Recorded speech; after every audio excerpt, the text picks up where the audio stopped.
Alors c'est parti, bonjour. Aujourd'hui, une nouvelle recette, pardon. Alors là, tout simplement, nous allons faire un tian de courgettes avec un œuf décliné en 3 façons. Voilà. Donc, avec une petite présentation à la fin sur l'assiette, qui vous plaira sûrement. Dressez-le dans le plat si vous préférez. Alors, pour ça, nous avons besoin en matériel d'une mandoline. Voilà, un saladier. Alors ça, c'est en fait un économe, enfin ce qu'on appelle un épluche pomme de terre, un épluche légumes. Il y a plusieurs noms.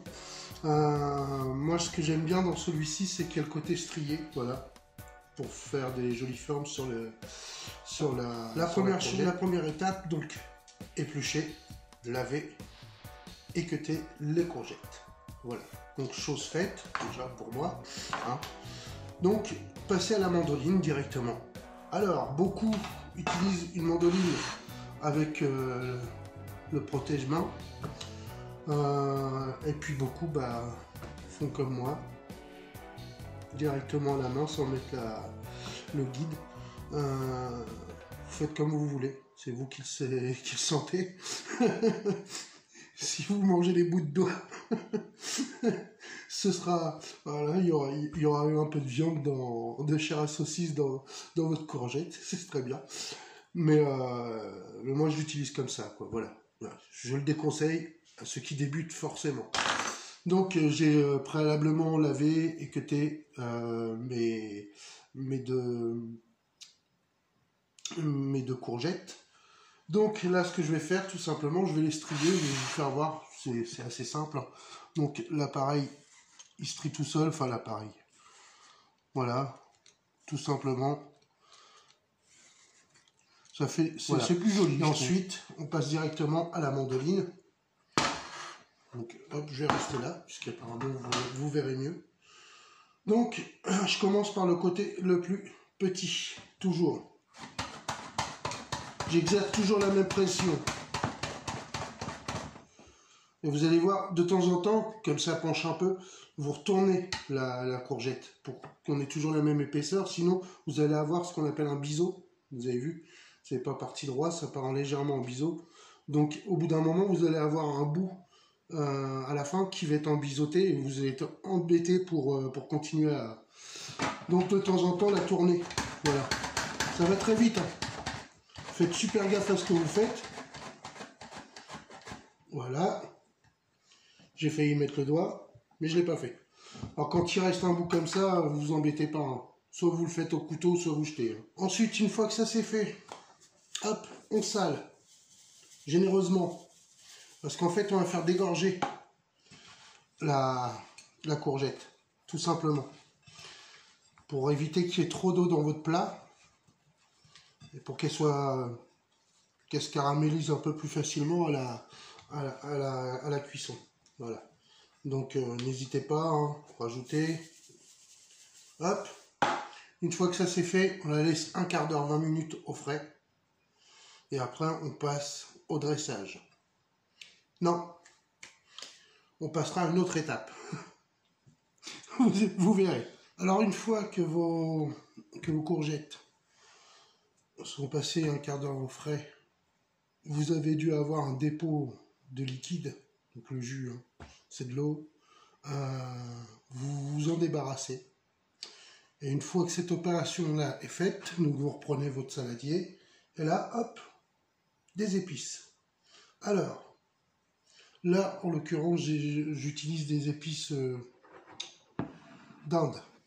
C'est un mélange. C'est un mélange... ouais, on peut appeler ça un curry, voilà, un curry jaune, on peut appeler ça un curry, mais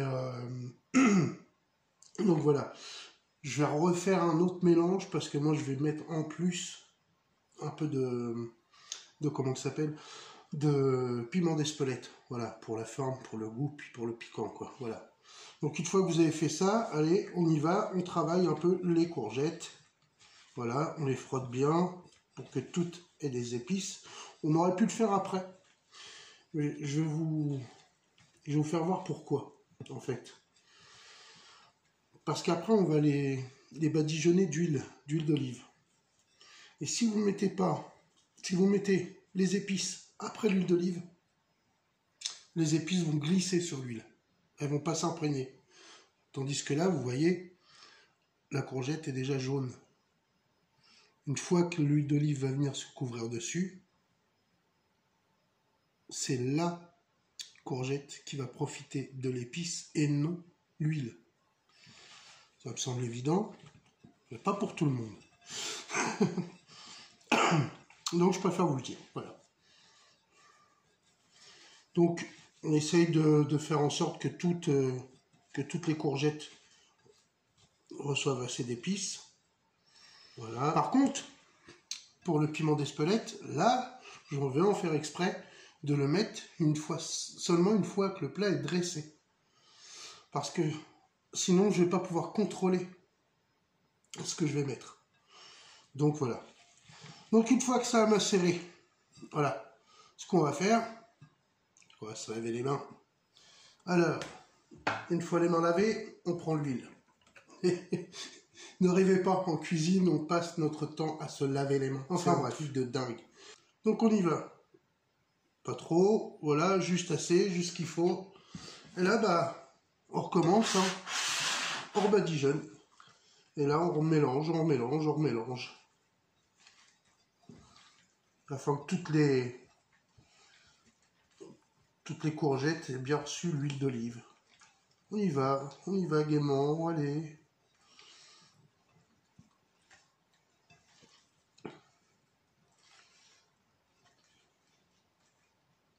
Et même comme ça, hein, vous pouvez même les manger comme ça. C'est un bonbon.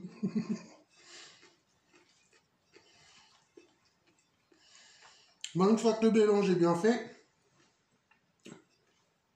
on se relève les mains. Donc voilà, au préalable, j'ai préparé. Vous avez vu, moi je vais faire ça, je vais monter ça sur une plaque de cuisson pizza. À pizza. Voilà, c'est très très bien. Ça me va bien parce qu'en plus c'est aéré en dessous.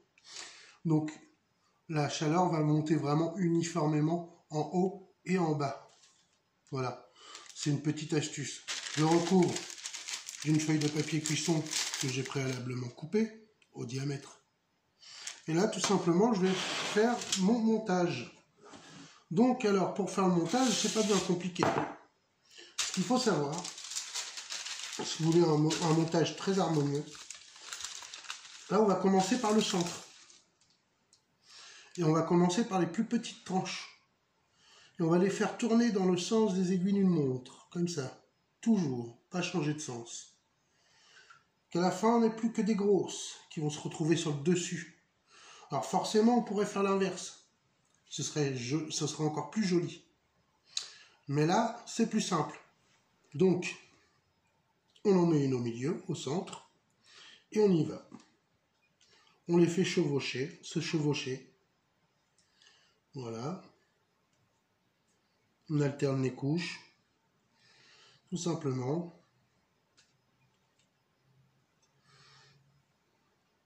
Et je fais bien attention de prendre les plus petites. Voilà, donc ça va faire une espèce d'escargot là. Ça va pas faire comme une rose, ça va faire plutôt un escargot. Et comme vos courgettes sont fines, elles vont cuire super vite. Mais alors super vite. Genre 20 minutes à four chaud, c'est largement ce qu'il faut. Donc on tapisse. Alors, ça peut paraître un peu long, mais bon, plus c'est long. Ah, pas besoin de le dire. Donc voilà, une fois le résultat, voilà, vous avez une belle rosace. On prend un peu de poudre de piment d'Espelette en poudre. Voilà, alors moi j'en mets dans le creux de la main, et après c'est avec les... Comme ça, c'est plus facile. Comme ça, je peux saupoudrer, vous avez vu. Alors plus vous allez être haut pour saupoudrer, et plus vous allez avoir quelque chose de mauvais. Ça part au four pendant environ 20 minutes, four chaud, 180 degrés. Chaleur tournante si vous avez, à surveiller. Parce que, en fait, ce qu'on va chercher, c'est une légère coloration. Parce que déjà, le fait que les courgettes aient été dans l'eau salée, enfin dans le sel, elles ont déjà subi une pré-cuisson. Voilà. Donc, du coup, ce qu'on va chercher, c'est quand même de garder un minimum de croquant. Donc, 20 minutes 180, c'est le grand maximum. C'est parti. Donc, votre tian de courgettes est au four. Moi, ce que j'ai fait, voilà, faites pareil. Mettez un récipient ou une casserole d'eau à bouillir avec un peu de sel et un peu de vinaigre blanc. Toute petite goutte. En fait, nous allons faire cuire des œufs en 2 temps. Nous allons faire des œufs durs pour en faire des œufs mimosa. Voilà, c'est très simple, très facile à faire.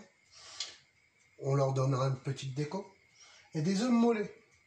Parce que quand vous allez couper les œufs mollets sur le tian de courgettes, je vous dis que ça. Quand le jaune va couler, ça va être une tuerie. Cuisson de l'œuf mollet. 5 minutes 30. Quand on épluche un œuf, c'est toujours par le côté le plus large qu'on commence à casser la coquille. Et on passe sous l'eau. Et sous l'eau, avec cette partie-là, on écale. Tout doucement.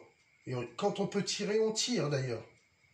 Voilà, ça c'est un conseil pour pas crever vos œufs.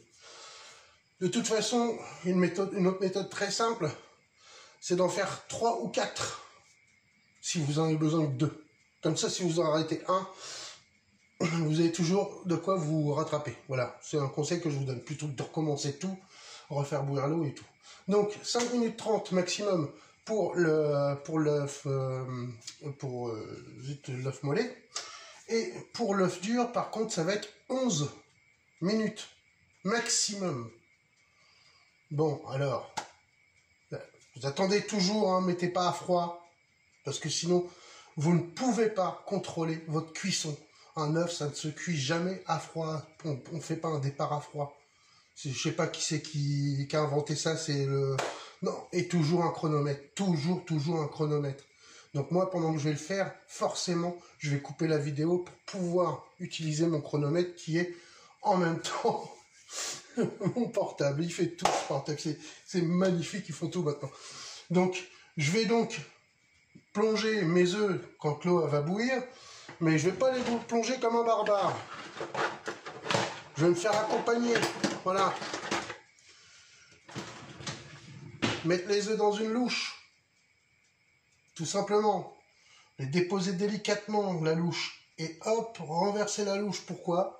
Pour éviter justement que la coquille se fêle, et du coup, le blanc se barre dans l'eau. Et puis après, ça fait pas très, très joli.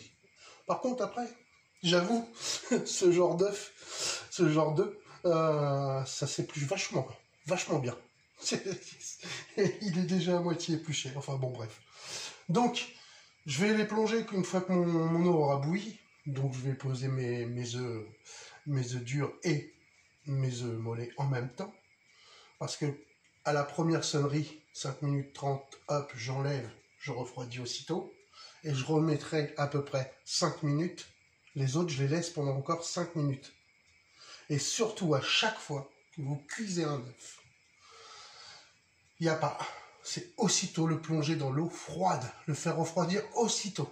Alors si vous n'avez pas de glaçons, si vous n'avez pas de ceci, c'est pas grave, vous avez un robinet, vous tirez l'eau froide, vous mettez un grand récipient d'eau froide, ça va suffire pour stopper la cuisson. En même temps, je vous fais ranger au préalable, parce que là, voilà, ça met 2 heures à faire. Donc j'ai cuit tout simplement un œuf, voilà, un jaune d'œuf. Donc j'ai clarifié un œuf. Il glisse, hein. J'ai clarifié un œuf et ensuite je l'ai plongé dans la sauce soja. Pendant 2 heures, je l'ai recouvert. Après, je l'ai débarrassé au bout des 2 heures et là, on a un œuf C'est un vrai petit bonbon. Génial. Donc là, en fait, ça, ce sera le centre de ma... Ce sera posé sur le centre de mon tian. Attention, le tian froid, pas chaud. Ou à la limite tiède, parce que sinon, il va continuer à cuire mon œuf aussi. Pensez-y. Donc, voilà, le tian, s'occuper des œufs, c'est fait. On m'a bien chié, ça je me doute, même moi, hein. Croyez pas, je les réussis pas toujours, enfin voilà, là sur 3 j'en ai réussi que 2, les mollets, les œufs durs à mon avis ils sont réussis. Donc le tian est sorti du four, voilà, je l'ai sorti moi quand il était comme ça, on voit bien que c'est, voilà, donc petite chose quoi à faire, maintenant que c'est sorti du four. Alors, ceux qui ne mangent pas de beurre, c'est pas grave, vous n'êtes pas obligé de prendre du beurre, mais pour ceux qui en mangent, vous pouvez prendre des tranches de poulet, hein, du bacon, voilà, pour ceux qui mangent du beurre. Au milieu, j'en pose une, voilà. Et ensuite, j'alterne, ça dépend combien de personnes vous recevez en fait, combien de parts vous faites. Moi, ce que je fais, c'est que j'en mets... Là, pour 4 personnes, je vais faire comme si c'était pour 4 personnes. Voilà. Donc en tout, j'ai besoin de 5 tranches de bacon. Tout simplement. Paf. Paf. Voilà. Alors, faites comme ça, tout simplement. Hop, ça retourne au four. Pendant combien de temps? 10 minutes, parce que le four... Une fois que c'est fait, on revient sur nos œufs. Alors, au préalable, j'ai fait une mayonnaise maison. Vous n'êtes pas obligé d'en faire une maison, c'est toujours mieux. Vous travaillez les œufs, voilà, c'est que vous en avez. Un peu d'huile, un peu de moutarde, et c'est parti. Je vous donnerai des conseils, vous allez voir. Je vais vous faire, je vous aiderai à faire une mayonnaise inratable, mais inratable. Alors là, il n'y a pas d'excuses, ouais, c'est parce qu'elle avait ses ragnagnas, ou je sais pas quoi, non, c'est inratable. Je vous donnerai l'astuce, et vous allez voir, c'est une tuerie. Et votre mayonnaise, elle se tient, genre, voilà. Bon, là, il y a le film étirable, mais je peux l'enlever. Hein. Hop. C'est là que ça tombe. J'ai l'air d'un con. Non, ce sera coupé. Qu'est-ce que vous croyez, vous? C'est ça la magie. Hein. Non, je rigole. Franchement, je ne couperais même pas. Ça me ferait trop rire. Donc voilà ma mayonnaise. Hein. Hop. Tombe pas. Tombe pas.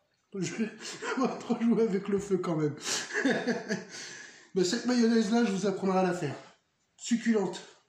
Il y a juste ce qu'il faut dedans. Juste ce qu'il faut. Voilà. Donc, on la met de côté. Ensuite, on avait fait 2 œufs durs. Pour 4 personnes, il faut 2 œufs durs. Parce qu'on va faire 4 mimosas. Donc, un couteau à pointe fine. Hein. Vous prenez votre œuf, comme ça, face à vous.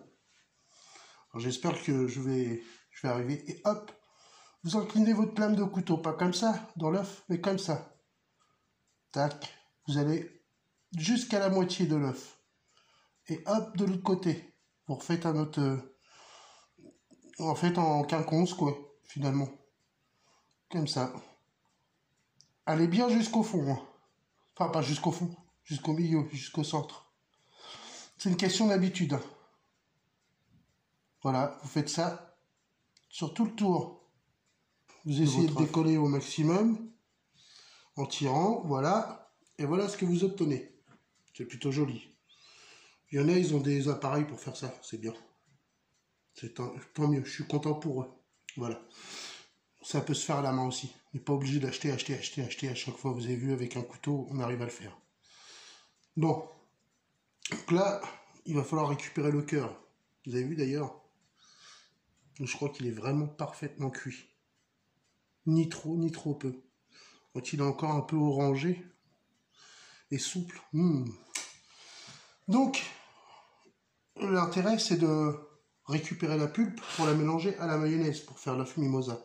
Bien sûr, vous pouvez mettre de l'ail, bien sûr, vous pouvez mettre du persil, bien sûr, vous pouvez mettre tout ce que vous voulez. Et après, une fois le mélange mayonnaise jaune d'œuf fait, on mélange, on remet dedans et on posera sur notre notre rosace de thon. Voilà.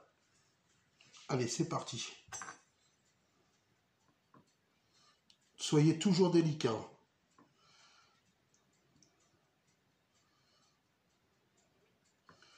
En plus, moi, c'est des œufs de ferme. Donc, je vais vous dire un truc, c'est qu'il colle. Il colle au blanc, le jaune.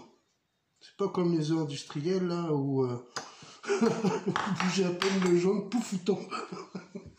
Non, mais arrêtez de manger de la merde pour les gens, ça coûte pas plus cher de manger bien. Ça est sorti du four. Hein, ça, les courgettes, le thon, c'est fait. Le bacon, il est légèrement cuit, pas trop. Vous avez vu, faut super bien surveiller parce que sinon on attrape vite des couleurs. Et ouais. Donc on le réserve, on le laisse refroidir un peu.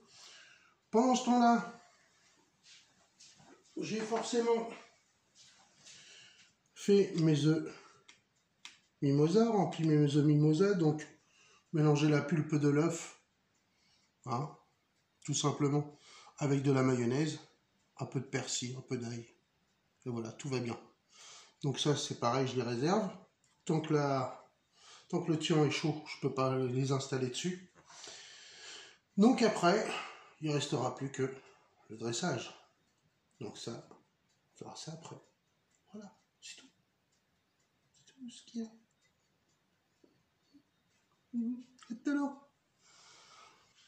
Voilà, dressage terminé. En fait, j'avais très peu d'espace de stockage de libre, donc voilà. La prochaine fois, je ferai un petit peu plus attention. Donc voilà ce que j'ai fait. Le dressage, tout simplement. Alors j'espère que vous apprécierez. J'espère que vous serez éclatés et que vous allez reproduire ce petit plat. Je vous assure, quand le mollet, là, il va couler et que le cœur, là, aussi, c'est ce que j'ai cuit à la sauce soja, là.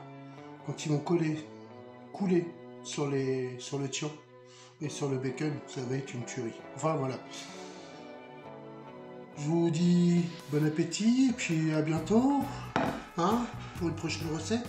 J'essaierai de faire plus souple, peut-être plus facile. Allez, à bientôt.